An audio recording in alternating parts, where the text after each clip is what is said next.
بسم اللہ الرحمن الرحیم۔ آپ سب ویورز کو عبدالحی آفیشل کے طرف سے دل کی اتہ گہرائیوں سے خوش آمدید کہتے ہیں۔ امید کرتے ہیں کہ آپ سب خیریت سے ہوں گے۔ آج کا ہمارا موضوع حضرت موسیٰ علیہ السلام کے دو دعائیں کے متعلق ہوگا۔ آپ ویورز اس واقعے کو ضرور سنیے۔ ممکن ہے کہ آپ اور ہماری زندگی میں اس واقعے کی وجہ سے چینجز آ جائیے۔ حضرت ابو علی دقاق نے فرمایا کہ اپنی ہر چھوٹی بڑی حاجت و ضرورت کو صرف اللہ کے سامنے پیش کرنا معرفت کی نشانیوں میں سے ہے۔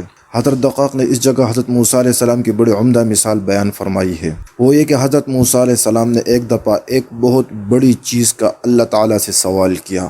آپ ناظرین کو درخواست کرتے ہیں کہ چینل سبسکرائب کو نہ بولے، سبسکرائب بٹن دبائیے اور ساتھ بل کا بھی بٹن دبائیے تاکہ ہمارا ہر نئی ویڈیو آپ کو آسانی کے ساتھ مل سکے۔ وہ یہ کہ انہوں نے اللہ سے عرض کیا کہ ربی ارنی انظر الیک، ترجمہ اے اللہ مجھے اپنا دیدار کرا دیجئے کہ میں آپ کو دیکھوں۔ یہ بہت بڑا اور عظیم سوال تھا کہ اللہ کا دیدار ہو جائے، اس لیے کہ اس سے بڑی کوئی نعمت نہیں کہ کسی کو اللہ تعالیٰ کا دیدار نصیب ہو جائے۔